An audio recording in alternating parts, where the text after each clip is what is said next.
Halo teman-teman semua, selamat datang kembali di Satu Harian Menjadi Murid. Nah, kalau kapan itu kita bahas bilangan 13, hari ini kita akan masuk ke bilangan 14 dari ayat 1 sampai 38 nih teman-teman. Kita akan membahas tentang pemberontakan umat Israel.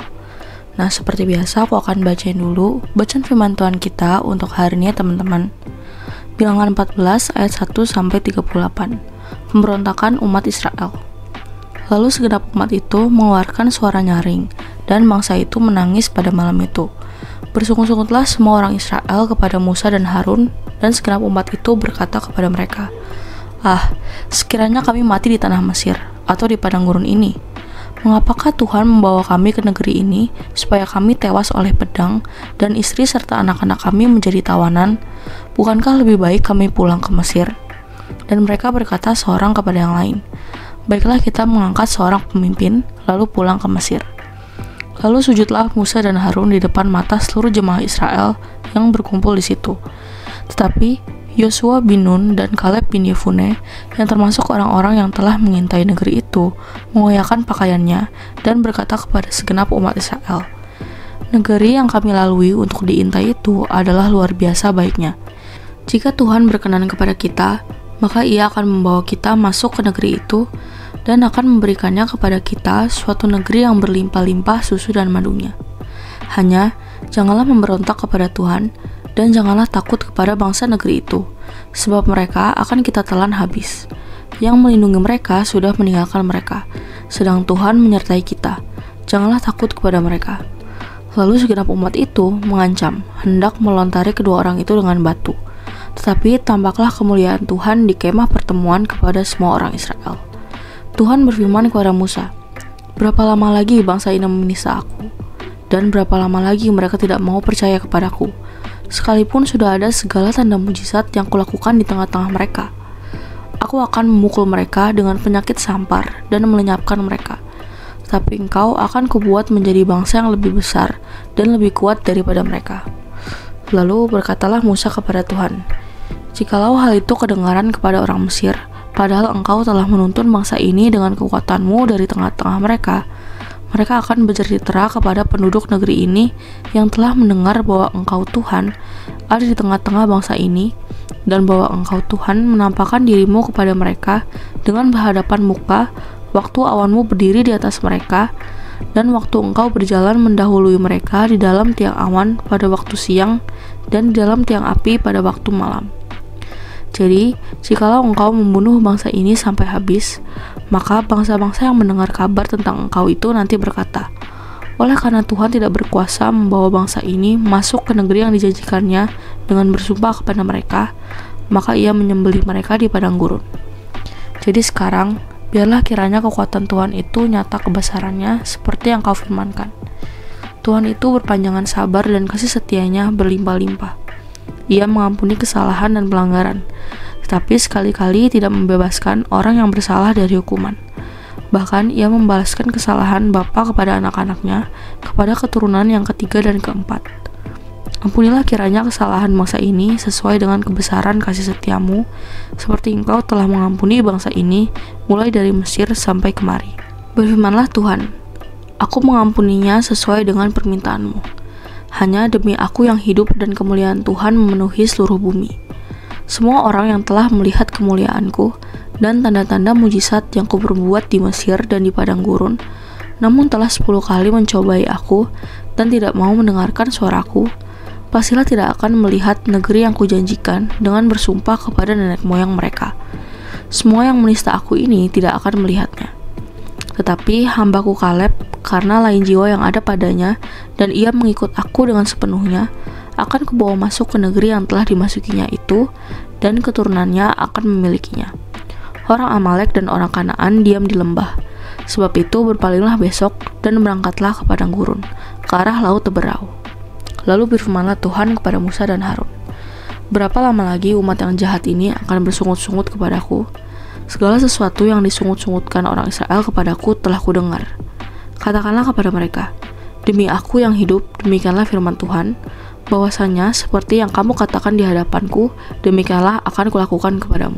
Di padang gurun ini, bangkai-bangkaimu akan berhantaran, yakni semua orang di antara kamu yang dicatat, semua tanpa terkecuali yang berumur 20 tahun ke atas, karena kamu telah bersungut-sungut kepadaku, bahwasanya kamu ini tidak akan masuk ke negeri yang dengan mengangkat sumpah telah kujanjikan akan kuberi kamu diami, kecuali Kaleb bin Yefuneh dan Yosua bin Nun. Tentang anak-anakmu yang telah kamu katakan, mereka akan menjadi tawanan. Merekalah yang akan kubawa masuk supaya mereka mengenal negeri yang telah kamu hinakan itu.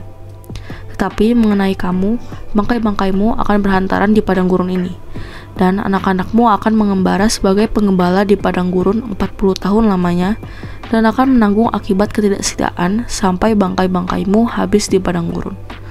Sesuai dengan jumlah hari yang kamu mengintai negeri itu, yakni 40 hari, satu hari dihitung 1 tahun.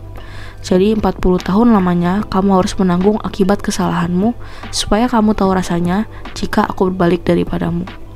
Aku Tuhan yang berkata demikian. Sesungguhnya, aku akan melakukan semuanya itu kepada segenap umat yang jahat ini yang telah bersepakat melawan aku. Di padang gurun ini mereka akan habis, dan disinilah mereka akan mati. Adapun orang-orang yang telah disuruh Musa untuk mengintai negeri itu, yang sudah pulang dan menyebabkan segenap umat itu bersungut-sungut kepada Musa dengan menyampaikan kabar busuk tentang negeri itu, orang-orang itu mati, kena tulah di hadapan Tuhan. Tetapi yang tinggal hidup dari orang-orang yang telah pergi mengintai negeri itu hanyalah Yosua bin Nun dan Kaleb bin Yefuneh. Ya, jadi demikian teman-teman bacaan firman Tuhan kita untuk hari ini. Ayo sekarang kita langsung masuk ke renungannya ya guys. Nah guys, pernah gak sih kalian merasa stuck banget? Udah melakukan banyak cara untuk keluar dari masalah tapi gak bisa-bisa. Kayak semua jalan buntu dan akhirnya pengen nyerah aja. Nah Israel pernah ngalamin itu juga. Bayangin, mereka udah di depan tanah perjanjian, tinggal selangkah lagi masuk ke negeri yang dijanjikan, negeri impian, tanah yang penuh susu dan madu. Tapi bukannya bersorak perang, mereka malah plot twist, nangis semalaman. Bukan cuma itu, mereka kompak ngomong, mending kita balik aja ke Mesir jadi budak lagi. Nah guys, di ayat 1-10, Israel seharusnya bersiap perang di pagi hari. Tapi ironisnya, mereka malah berteriak sepanjang malam. Keluhan ini bukan sekedar emosional, tapi sudah menjadi bentuk pemberontakan publik terhadap kepemimpinan Musa dan Harun. Mereka membalik sejarah. Dulu mengeluh karena keluar dari Mesir, kini berharap mati di Mesir atau padang gurun. Mereka menolak masa depan bersama Allah dan memilih masa lalu yang penuh perbudakan. Nah, Yosua dan Kaleb tampil sebagai suara minoritas yang teguh. Mereka melihat realita yang sama, yaitu raksasa, tembok, tapi mereka menafsirkan dengan iman, jika Tuhan berkenan. Perbedaan perspektif itu lahir bukan dari kondisi luar, tapi dari hati yang percaya. Di ayat 11-19, Allah bertanya, berapa lama lagi mereka tidak percaya kepadaku? Ini adalah inti dari dosa Israel, unbelief, which is ketidakpercayaan. Allah bahkan siap memulai sejarah baru dengan Musa, menjadikannya Abraham baru. Musa tidak menerima tawaran promosi rohani itu. Musa memilih membela bangsa yang memberontak. Alasannya, bukan karena Israel layak, tapi demi nama Allah di hadapan bangsa-bangsa, dan demi karakter Allah yang penuh kasih setia.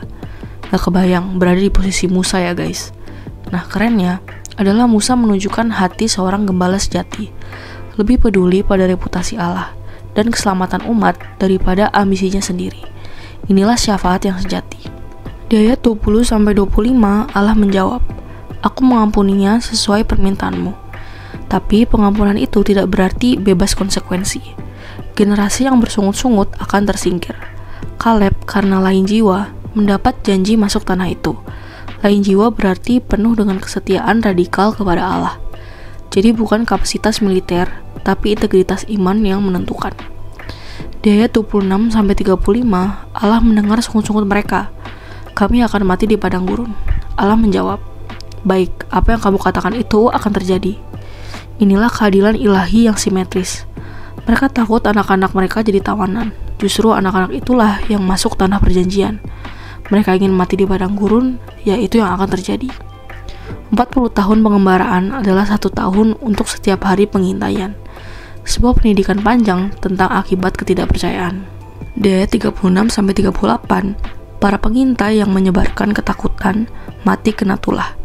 Tapi Yosua dan Kaleb tetap hidup. Kita bisa melihat kontras. Ketidakpercayaan melahirkan kematian. iman menghasilkan hidup. Nah guys, kisah ini menunjuk langsung pada Kristus. Israel gagal percaya meski sudah melihat mujizat. Kita juga kurang lebih sama lah ya. Sulit banget percaya gak sih? Tapi Kristus adalah Musa sejati yang lebih besar. Dia bukan hanya bersyafaat, tapi rela mati menggantikan manusia yang sulit percaya. Jika Musa berdoa agar Allah tidak melenyapkan Israel, Yesus di kayu salib berseru, "Ampunilah mereka, sebab mereka tidak tahu apa yang mereka perbuat." Di dalam Kristus, kita menemukan Kaleb sejati, yang dengan jiwa lain taat sepenuhnya sampai mati, sehingga kita, anak-anak yang lemah, boleh masuk tanah perjanjian sejati, kerajaan Allah. Ya, jadi demikian teman-teman renungan kita untuk hari ini.